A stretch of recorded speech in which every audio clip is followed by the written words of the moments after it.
से जो कार्यकर्ता भाई ग्रामीण पृष्ठभूमि के हैं, जो गांव से आए हैं, उनको भी स्वदेशी आंदोलन चलाना है। उनको स्वदेशी आंदोलन क्या चलाना है? अपने गांव में विदेशी कंपनियों की सबसे ज्यादा बिकने वाली जो चीज है वो है रासायनिक खाद, जिसको हम यूरिया कहते हैं, डीएपी कहते हैं, सुपर फॉस्फेट कहते हैं, और रासायनिक कीटनाशक जिसको एंडोसल्फान कहते हैं, मेलाथियान कहते हैं, पैराथियान कहते हैं, बेंजीन हेक्साक्लोराइड कहते हैं।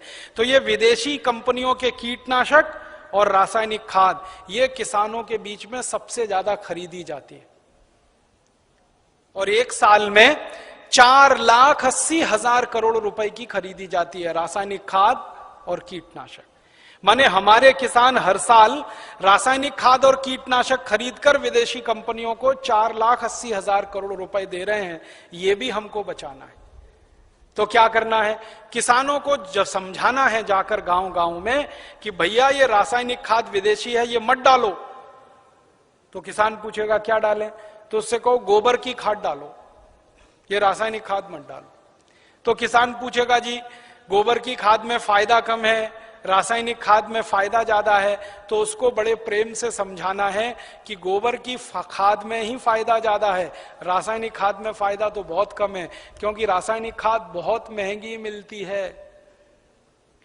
पहले एक कट्टा रासायनिक खाद मिलती थी 70 रुपए में, अब एक कट्टा रासायनिक खाद मिलती है 350 रुपए में, 300 रुपए में, 350 रुपए में, और कभी कभी ब्लैक हो जाए तो 500 रुपए में यूरिया। और हर साल कीमत बढ़ती जाती है। क्यों? क्योंकि ये रासायनिक खाद बनती है उन वस्तुओं से जिनको पेट्रोलियम प्रोडक्ट्स कहा जाता है, और सारे पेट्रोलियम प्रोडक्ट्स जिसको नेफ्था कहते हैं वो विदेशों से आता है। इसका पैसा पूरा विदेश में जाता है। किसानों को समझाइए ये कि बहुत महंगी पड़ती है। और इसकी महंगाई पता है दूसरी क्या है? एक बार आपने खेत में 1 कट्टा यूरिया डाल दिया तो अगली बार 2 कट्टा डालना पड़ेगा, 2 बोरे डालना पड़ेगा। और एक बार 2 बोरे पड़ गया तो अगली बार 3 बोरे डालना पड़ेगा। एक बार 3 पड़ गया तो फिर 4 डालना पड़ेगा। हर बार बढ़ता ही जाता है, बढ़ता ही जाता है, बढ़ता ही जाता है, खर्चा बढ़ता जाता है। और मालूम है रासायनिक खाद बहुत गर्म होता है। गर्म रासायनिक खाद यूरिया डीएपी आप डालते हैं, मिट्टी पूरी चटक जाती है गर्मी के कारण, तो पानी ज्यादा देना पड़ता है।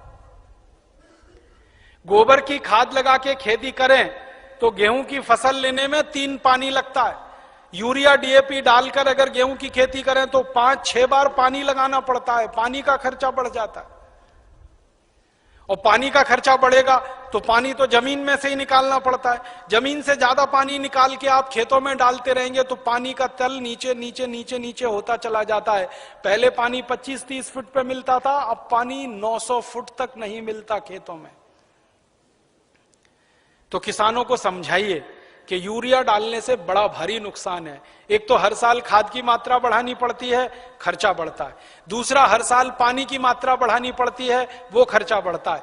और जहां पानी निकालने के लिए बिजली नहीं है वहां डीजल पंप चलाना पड़ता है, तो डीजल का खर्चा बढ़ता है। और डीजल कभी भी महंगा होता रहता है। एक जमाने में 7 रुपए लीटर मिलता था डीजल, अब 35 रुपए लीटर। 2-4 दिन के बाद ये 40 रुपए लीटर होने जा रहा है। फिर हो सकता है 1.5 साल में 100 रुपए लीटर हो जाए। किसान कहां जाएगा? मर जाएगा वो तो डीजल का खर्चा करते करते। और फिर एक और नुकसान होता है कि ये यूरिया डीएपी जब हम खेत में डालते हैं तो मिट्टी में ये केमिकल घुल जाते हैं, और मिट्टी में घुल गए तो पौधे की जड़ में आ जाते हैं, पौधे की जड़ से पौधे के तने में आ जाते हैं, पौधे के तने से पौधे के फल में आ जाते हैं, पौधे के फल में आ जाते हैं तो फिर वही फल हम खाते हैं, हमारे शरीर में आ जाते हैं। और हमारे शरीर में अगर ये जहर आ गया तो हमारी माताएं तो पूतना हो जाती हैं। आपने पूतना की कहानी सुनी? कृष्ण भगवान को जहर पिलाने के लिए आई थी। आज हमारी माताओं के दूध में जहर आ चुका है, अपने अपने बच्चों के लिए वो पूतना की स्थिति में है। आज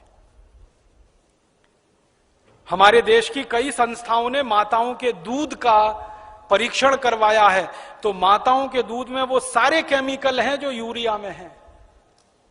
माताओं के दूध में वो सब केमिकल हैं जो कीटनाशक दवाओं में हैं, क्योंकि भोजन हम कर रहे हैं, भोजन के साथ वो शरीर में जा रहे हैं। और यही केमिकल हैं जो आपको कैंसर पैदा करवा रहे हैं, जो आप में डायबिटीज दे रहे हैं, जो आप में हाई ब्लड प्रेशर दे रहे हैं, हाइपरटेंशन दे रहे हैं। 148 किस्म की बीमारियां इन जहरों से पैदा होती है। इसलिए किसानों को समझाओ कि ये यूरिया डीएपी का जहर एक तो विदेशी है, ये बंद करो।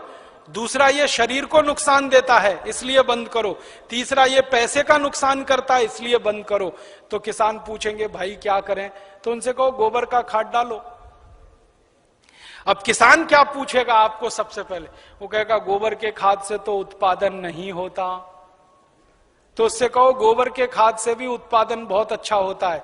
यूरिया डीएपी से जितना नहीं होता उससे तो ज्यादा गोबर के खाद से होता है। मैं तो पिछले 12-13 साल किसानों के बीच में काम करता रहा, महाराष्ट्र और कर्नाटक में। आप आइए वहां देखिए, हजारों हजारों किसानों ने यूरिया डीएपी बंद करके गोबर का खाद डालना शुरू किया है। और जिस किसान के यूरिया डीएपी के खेत में 1 एकड़ में 20 से 25 मीट्रिक टन गन्ना होता था, आज उस किसान के खेत में गोबर का खाद डालने से 90 से 100 मीट्रिक टन गन्ना हो रहा है, कम नहीं होता है।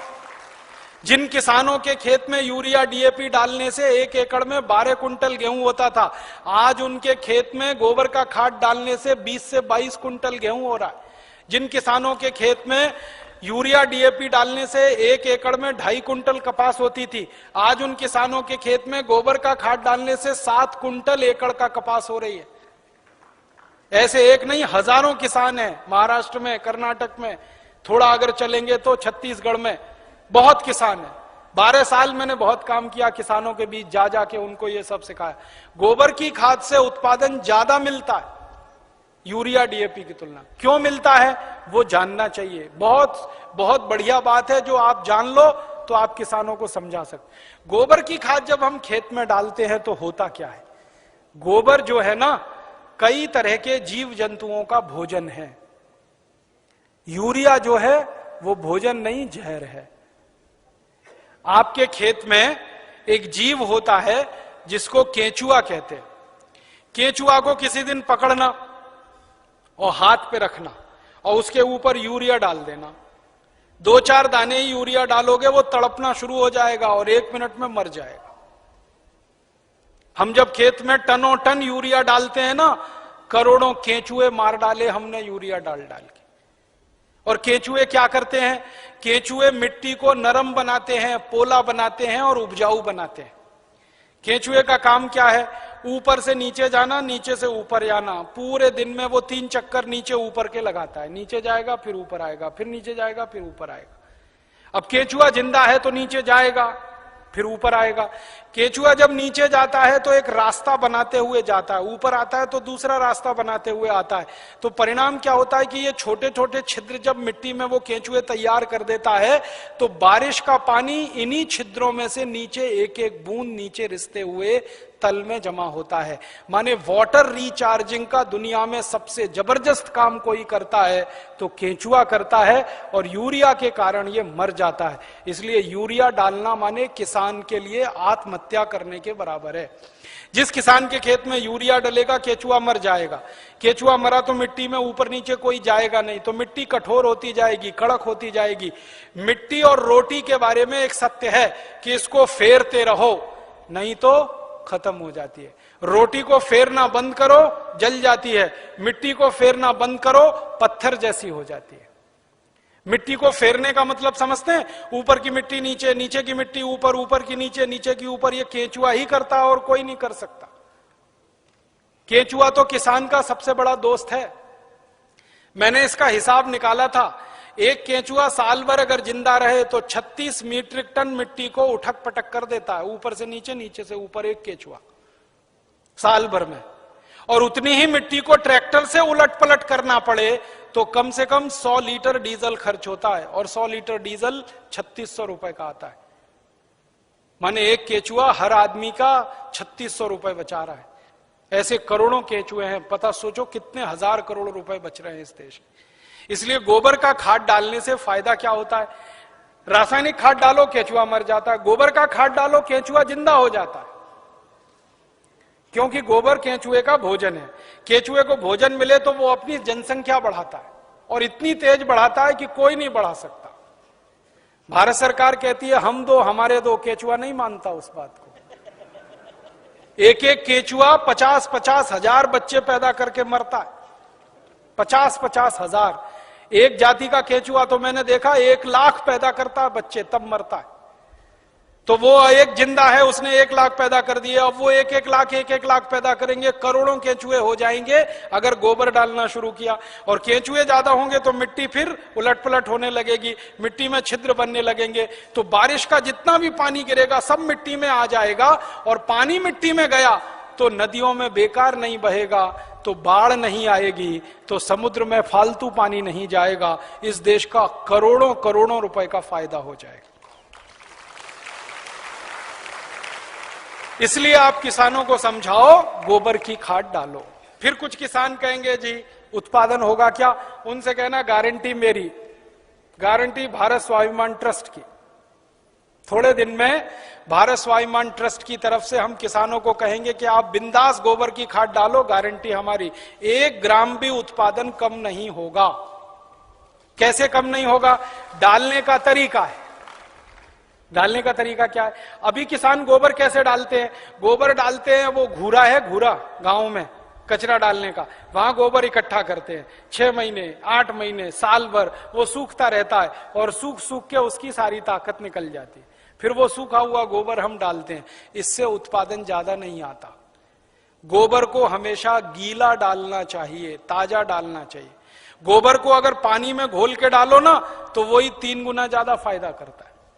तो किसानों को यह समझाओ कि गोबर को सुखा के खेत में ना डालें, उसको पानी में घोल के डालें। तो कैसे घोलेंगे पानी में? उसका फॉर्मूला लिख लो आप। और जो जो गांव में जाने वाले कार्यकर्ता है, ये सब किसानों को आप बोलो कितना गोबर डालना है, कितना पानी उसमें मिलाना है, कितने बीघे के लिए काम में लाना है उसको। अब आपको मैं एक मोटी सी बात बता देता हूं। 1 एकड़, 1 एकड़ माने 2.5 बीघा, 5 बीघा नहीं, 2.5 बीघा। तो एकड़ 2.5 बीघे का हिसाब जोड़कर बताता हूं।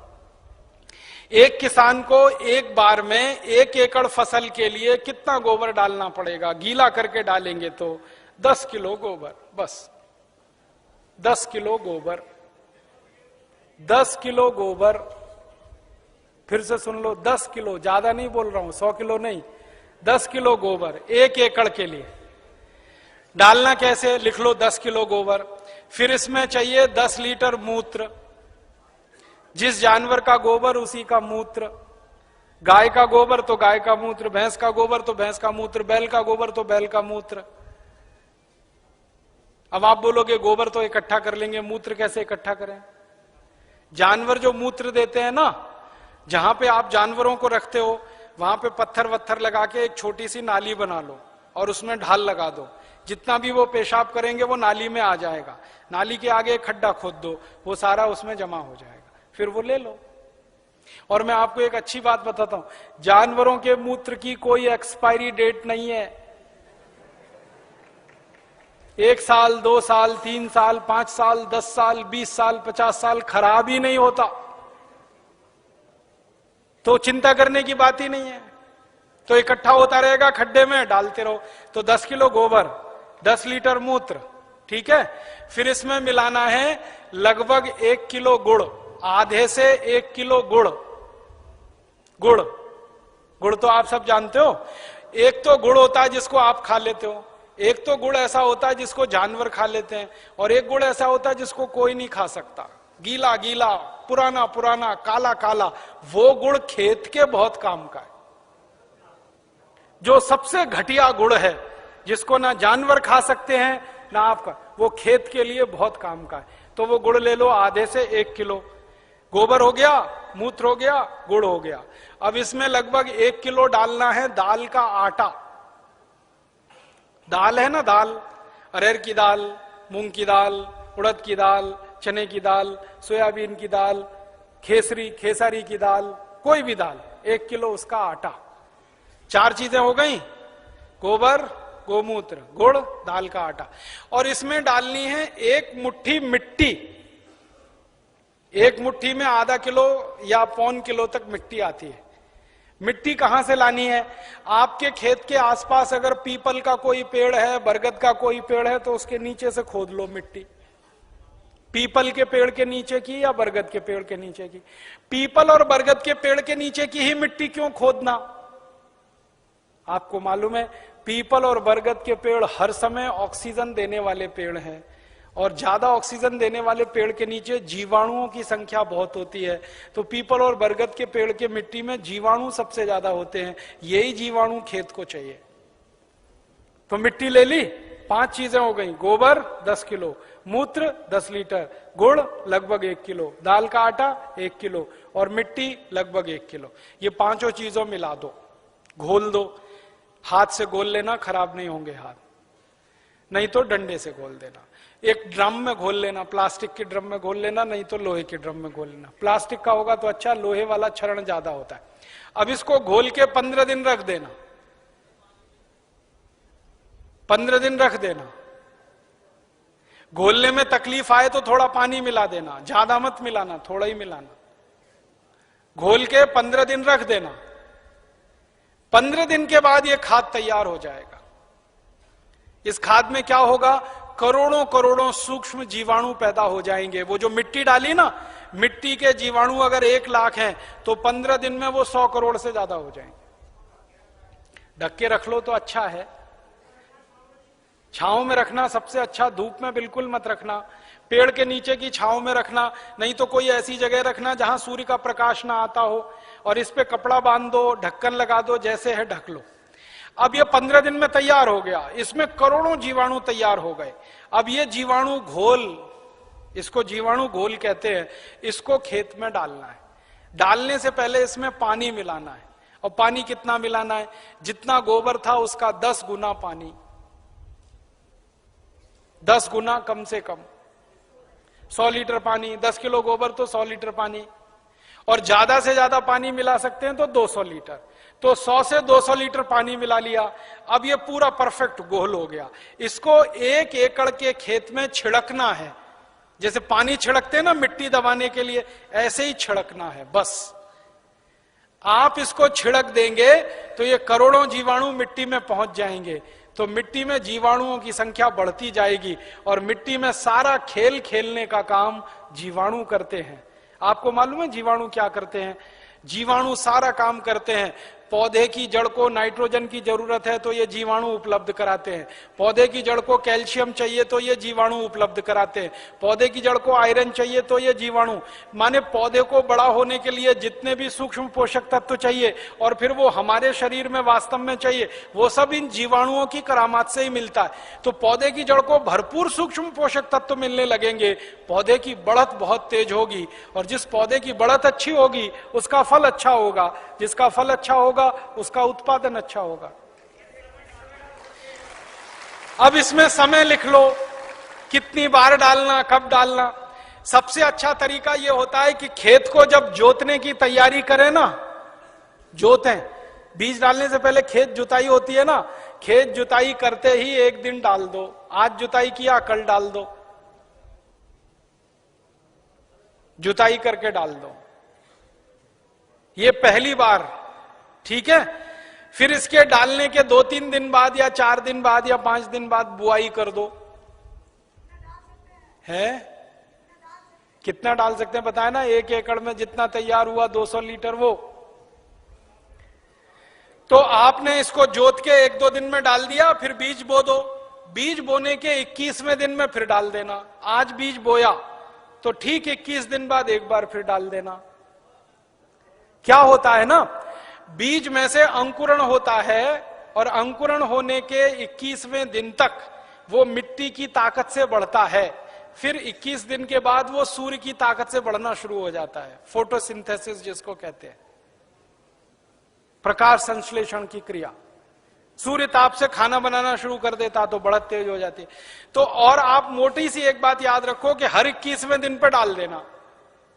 आज डाला, 21 दिन बाद डाला, फिर 21 दिन बाद डाला, फिर 21 दिन बाद डाला। तो एक फसल अगर आप समझ लो 4 महीने की है तो लगभग 5 बार डालना पड़ेगा। कोई फसल 6 महीने की है तो 7-8 बार डालना पड़ेगा। 8 महीने की है तो 10-1 बार डालना पड़ेगा। अब इसमें खर्चा क्या है? जानवर अगर घर के हैं तो गोबर फोकट का, मूत्र फोकट का। गुड़ मैं कह रहा हूं सबसे सड़ा हुआ, जिसको फेंक देते हैं, वो भी फोकट में मिल जाएगा। पानी तो फोकट का है ही, थोड़ा दाल वाल लेना पड़ेगा तो उसका खर्चा आएगा, लेकिन किसान अगर दाल पैदा करता है तो वो भी घर की हो जाएगी। माने खाद बनाने का खर्चा लगभग शून्य आएगा, मेहनत लगेगी, पूंजी में पैसा कम से कम खर्च होगा। और ये खाद जो तैयार होगी इसमें जबरदस्त क्वालिटी है, क्योंकि इसमें कैल्शियम भरपूर, आयरन भरपूर, फास्फोरस भरपूर। क्या क्या इसमें है? गोबर है, गोबर में कैल्शियम है, आयरन है, सल्फर है, सिलिकॉन है, कोबाल्ट है, मैग्नीशियम है, मैग्नीज है, 18 सूक्ष्म पोषक तत्व हैं जो चाहिए मिट्टी को। फिर गुड़ है, गुड़ में जबरदस्त फास्फोरस है, गुड़ में जबरदस्त कैल्शियम है, फिर मूत्र में ये सब है। तो जो सूक्ष्म पोषक तत्व हमें चाहिए वही मिट्टी को चाहिए, वो सब इस खाद में भरपूर हैं।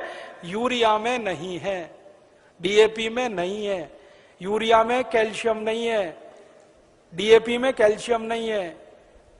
और कैल्शियम सबसे प्रमुख आधार है मिट्टी के लिए, क्योंकि खेत में कैल्शियम होगा तो पौधे में होगा, पौधे में होगा तो फल में होगा, फल में होगा तो भोजन में होगा, भोजन में होगा तो शरीर में होगा, शरीर में होगा तो हड्डियां मजबूत, हड्डियां मजबूत तो शरीर मजबूत। ये सारा साइकिल इसी कैल्शियम के उस पे है।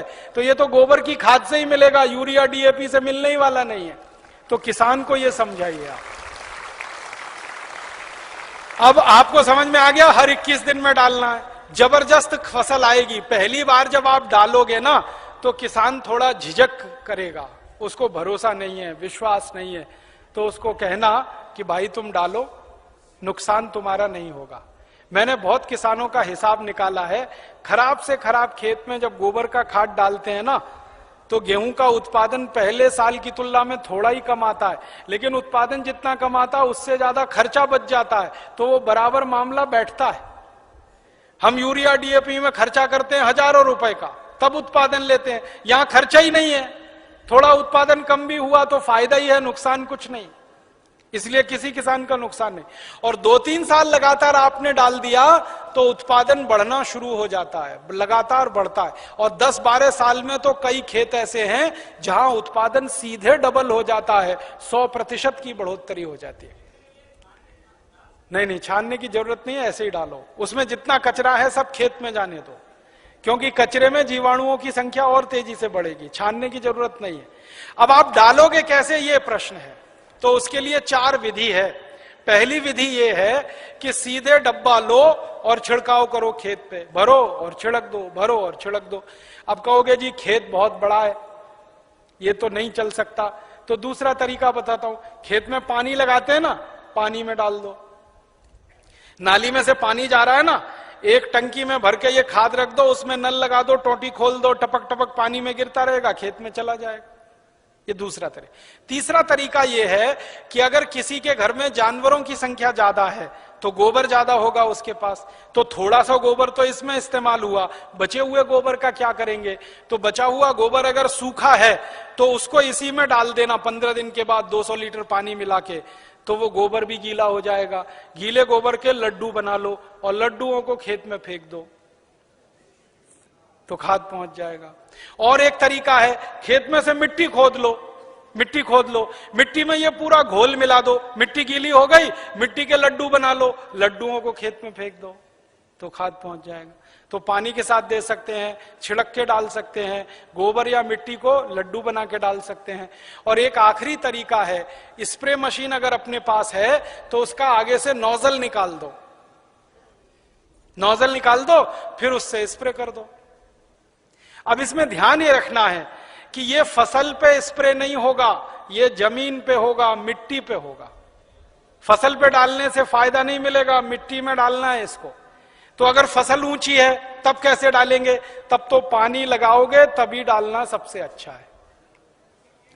इसमें एक तरीका यह है कि खेत का मुहाना होता है ना, जहां से पानी घुसता है, वहां एक आदमी को बिठा दो, डब्बा लेके पटकता रहेगा, उसमें पानी के साथ जाता रहेगा, और पानी के साथ पूरे खेत में बराबर मात्रा में जाता है और रिजल्ट उसका सबसे अच्छा आता है। और एक तरीका है इसको डालने का, अगर आपके घर में गोबर का वो बनाते हैं ना, क्या कहते हैं उसको, कंडा कहते हैं, उपला कहते हैं, क्या कहते हैं, कंडा उपला जो भी कहते हैं, उसको जलाते हैं, जलाने के बाद राख निकलती है ना, वो राख इकट्ठी कर लो और ये घोल और राख मिला दो और फिर लड्डू बन जाएंगे, फिर खेत में छिड़क दो, तो इसका तो जबरदस्त उत्पादन आता है। क्योंकि जो राख है ना, इसमें कई केमिकल अतिरिक्त हैं जो गोबर और गोमूत्र से भी ज्यादा है। तो ये तरीका समझ में आ गया। हर 21 दिन पे डालेंगे। 4 महीने की फसल है तो 5-6 बार डालना पड़ेगा, 6 महीने हैं तो 7-8 बार। इसी तरह से पूरी खेती होती रहेगी। गोबर किसी भी जानवर का, गाय का हो, भैंस का हो, बैल का हो, बकरी बकरे का हो, गधे घोड़े का हो, हाथी ऊंट का हो, कोई भी हो, सब चलेगा। मूत्र भी किसी जानवर का, ठीक है। और आधा आधा मिले तो वो भी चलेगा। गाय का आधा ले लिया, भैंस का आधा, किसी के पास गाय नहीं हो, किसी के पास भैंस नहीं हो, एक एक गाय एक एक भैंस, और खेत बड़ा है तो आधा आधा, सब मिक्सिंग करके चलेगा। बस एक ही सावधानी रखना कि जो जो गाय का गोबर लो तो वो देशी गाय हो तो अच्छा होगा। जर्सी का फायदा पूरा नहीं करेगा, और जर्सी का ही गोबर है तो उसमें देशी का मिला लेना, नहीं तो कोई फायदा नहीं करेगा। जर्सी गाय है, उसका गोबर है, उसमें देशी गाय का 1-2 किलो गोबर मिला लेना, वो वैसे ही काम करता है जैसे 100 किलो दूध में 1 चम्मच दही डालो तो पूरा दूध दही हो जाता है। वैसे ही 100 किलो जर्सी गाय के गोबर में 1 किलो देशी का डाल दो तो देशी गाय के जीवाणु अपनी संख्या अपने आप बढ़ा लेते हैं। और धीरे धीरे मेरी बात मानो तो जर्सी गाय बेचते जाना, देशी लेते जाना, क्योंकि ये जर्सी गाय के दूध में दम नहीं है। आपको मालूम नहीं है, दुनिया में भारत को छोड़कर जर्सी गाय का दूध कोई देश नहीं पीता। डेनमार्क में सबसे ज्यादा जर्सी गाय है। डेनमार्क वाले दूध ही नहीं पीते। क्यों नहीं पीते? कैंसर होने की संभावना है जर्सी गाय के दूध से। घुटनों का दर्द तो तुरंत हो जाता है, बड़ी बड़ी बीमारियां होती हैं। और जर्सी गाय को एक खतरनाक बीमारी होती है, मैड काउ डिसीज। उस बीमारी के चक्कर में दूध भी उसका प्रदूषित होता है, इसलिए जर्सी का दूध दुनिया में कोई नहीं पीता। डेनमार्क की सरकार तो दूध ज्यादा होने पर समुद्र में फेंकवा देती है।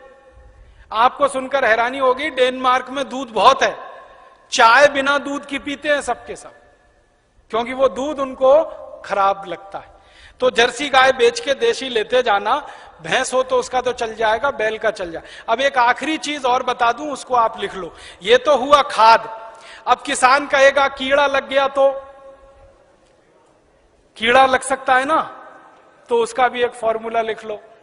कीड़ा अगर लगता है, कीट लगता है, तो उसकी दवा भी हम खुद बना के छिड़क सकते हैं, पैसा खर्च करने की जरूरत नहीं। कीड़ा मारने की दवा कैसे बनेगी? 20 लीटर जानवरों का पेशाब ले लो, गाय का, बैल का, भैंस का,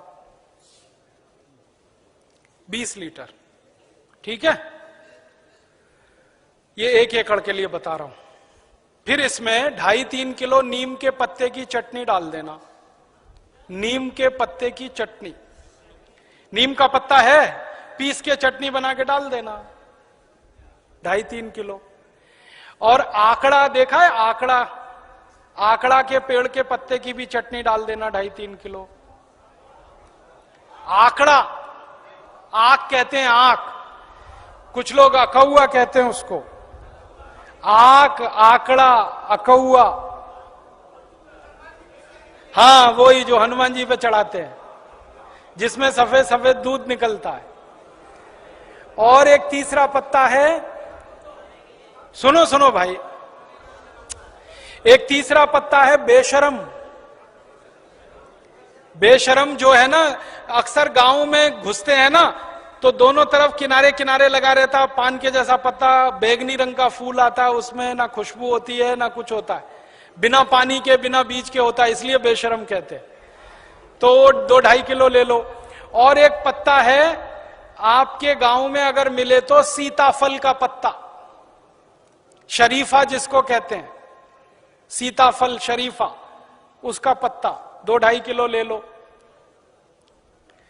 और अगर गांव में मिल जाए ना तो वो घास आती है ना, कांग्रेस घास, उसको चटनी बना के डाल दो, 2-2.5 किलो।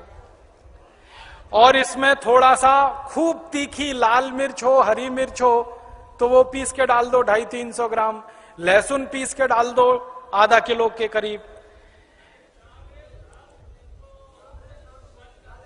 गाजर घास, वही वही। और मैं आपको एक मोटी सी बात बताता हूं, वो याद रखो, जिन जिन पत्तों को गाय नहीं खाती, फिर से सुनो, जिन जिन पत्तों को गाय नहीं खाती और आपके गांव में उपलब्ध है, वो सब पत्ते पीस के डाल दो इसमें। गाय को खिला के देख लो, खा रही है तो नहीं डालना, नहीं खा रही है तो पीस के डाल देना है। मोटी बात याद रखो। तो 3-4 तरह के पत्ते डाल दिए, थोड़ा लहसुन डाल दिया, थोड़ा मिर्ची डाल दी, 20 लीटर मूत्र में डाल के इसको उबालना है, गर्म करना, उबाल के ठंडा कर लो, ठंडा करके 200 लीटर पानी मिला दो। अब ये दवा तैयार हो गई, कीटनाशक। इसको स्प्रे कर दो किसी भी फसल पे, तो 48 घंटे माने 2 से 3 दिन में सारे कीट खत्म कर देता है। 1 पैसे का खर्चा नहीं होता, बाजार से कुछ नहीं लाना पड़ता। ये हर फसल में काम आता है, गेहूं में, चावल में, चने में, दाल में, मटर में, गन्ने में, हर तरह की फसल में ये उपयोग हो सकता है। तो कीटनाशक दवा बनाने का आपको मालूम, खाद बनाने का आपको मालूम। अब यूरिया, डीएपी और एंडोसल्फान गांव गांव से हमें बंद कराना है। 4,80,000 करोड़ रुपए किसानों का बचाना है, 2,32,000 करोड़ रुपए शहर वालों का बचाना है। ये दोनों मिला दें तो करीब 7-8 लाख करोड़ रुपए देश का हम बचा सकते हैं स्वदेशी आंदोलन की ताकत से। और बाहर से जो इंपोर्ट हो रहा है करीब 7 लाख करोड़ का, अगर पक्के स्वदेशी वाले लोग हो जाएं तो इंपोर्टेड चीजें भी बंद हो सकती हैं। 14 लाख करोड़ का फायदा, माने इतना बड़ा फायदा हम पूरे देश को दे सकते हैं अपने स्वदेशी आंदोलन और अभियान से। इसलिए स्वदेशी आंदोलन और अभियान को गांव गांव जाके चलाना है। और आपको इसके लिए उस जमाने में लोकमान्य तिलक ने जैसा परिश्रम किया, महात्मा गांधी ने जैसा परिश्रम किया, विपिन चंद्र पाल ने जैसा परिश्रम किया और क्रांतिवीरों ने जैसे परिश्रम किया, वैसा ही परिश्रम आपको करना है। ताकि क्या होगा, जैसे आज हम लोकमान्य तिलक का नाम याद रखते हैं अपने देश के लिए, अपनी सभ्यता के लिए, अपनी आजादी के लिए, वैसे ही आपका नाम आने वाली पीढ़ियां याद रखेंगी इस देश के दूसरे स्वदेशी आंदोलन के लिए। ऐसा कहकर मैं आपका आभार व्यक्त करता हूं, बहुत बहुत आपको धन्यवाद देता हूं।